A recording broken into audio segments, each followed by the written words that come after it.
Jeg kom her som au pair-pige og arbejdede her et stykke tid, før min dansk familie blev dræbt. Så fik jeg et brev fra John, der var i Ukraine. John, der er den politimand, som reddede mig.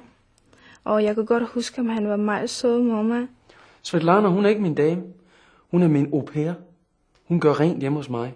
Sørger for, at der ikke ligger krummer i hjørnerne, og der er rent ude i køkkenet, og rent nedenunder min seng. Sådan nogle ting, jeg ikke selv har tid til at gøre. Du skal huske på, at mit job, det er ikke et 8-4 job. Det er 24 timer, jeg skal være standby. Hun skal ned under kosten, ned under sengen og få krummerne væk, ligesom jeg går ud med kosten i Danmarks gader. Det er det samme. Hun gør rent derhjemme, jeg gør rent ude i Danmark. Og hun gør et godt stykke arbejde. Det gør hun. Jeg er utrolig glad for at komme hjem, og der er rent og nysligt. Og hun laver mad til mig. Det er meget med grøntsager, jordting, jordfrugter, rødbedesuppe og alt muligt.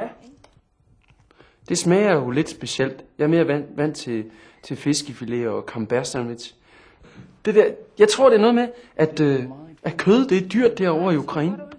Så de laver mere med grøntsager. Hvor min mor hun laver kødting, kylotte, svinekam. Det ser da ikke godt ud, altså hendes tænder. Hun ser jo sød ud, det er ikke det. Men jeg mener, hendes tænder, de er jo møgbeskidte. Og hun har ikke så mange penge jo. Så der har jeg sagt, der vil jeg hjælpe lidt til med det. Og få ordnet sine tænder. Så det skal hun. Jeg har sparet op, siden jeg startede i politiets indsatsstyrke, lagt lidt fra hver måned. Og de penge skal gå til Svetlanas tænder. 160 kilo. Som skulle have været brugt på min mor. Men den får Svetlana til hendes tænder. Du sagde, du havde købt vin? Ja. Du skal tænke på, at det er en længerevarende proces. Det skal vi. Det er ikke bare, at hun skal have tænderne ordnet. Hun har også en fandens masse huller. Phase 1, huller. Og når de så er ordnet, så skal hun have tænderne rettet ind. De er pelskive. Phase 2, metalstiver. Hele hendes hoved skal spændes op. Det kommer til at gøre en lidt nas. Phase 3, affarvning af tænderne. Så alt i alt 3 faser, som skal gennemgås. Og hun er nervøs der, hun. Men jeg er der til at klappe hende på ryggen og sige, du skal nok klare det. You're gonna pull through. Så det drejer sig om 160.000.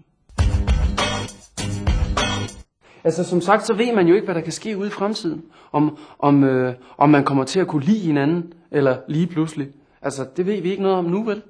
Det kan kun fremtiden spå om. Jeg er meget glad for at være her.